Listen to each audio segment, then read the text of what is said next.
Si tu as raté le Pokémon Presents d'aujourd'hui, voici les infos essentielles à retenir. Les deux portages de Pokémon Rouge-Feu et Vert-Feuille sont désormais disponibles sur le Nintendo eShop sur Switch 1 et Switch 2. Une fonctionnalité devrait arriver prochainement sur le Pokémon Home, permettant aux joueurs de pouvoir transférer les Pokémon capturés sur Rouge-Feu et Vert-Feuille sur les prochaines versions, Pokémon Écarlate et Violet notamment, et Pokémon Legend Zelda. La deuxième grosse information concerne Pokémon Champions, et ça y est, une date de sortie officielle a été annoncée, puisque le jeu arrivera en avril 2026 pour le bonheur de ses fans. Un jeu multijoueur, un petit peu rappelant Pokémon Stadium à l'époque, avec des défis, des compétitions en ligne.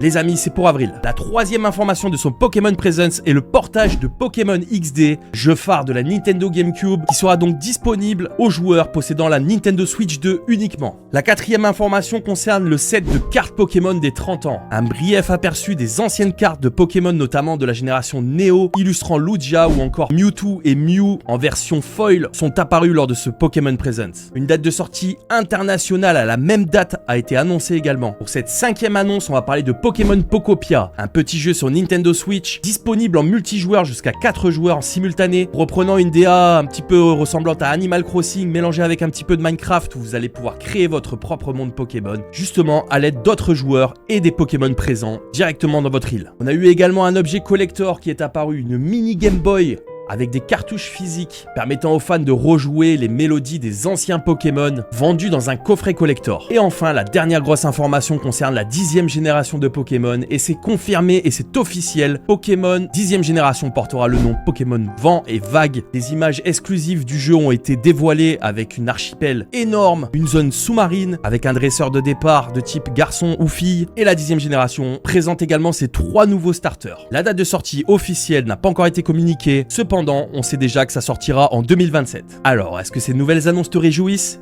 Dis-le moi en commentaire et à très bientôt pour un nouveau débrief des actualités des 30 ans de Pokémon.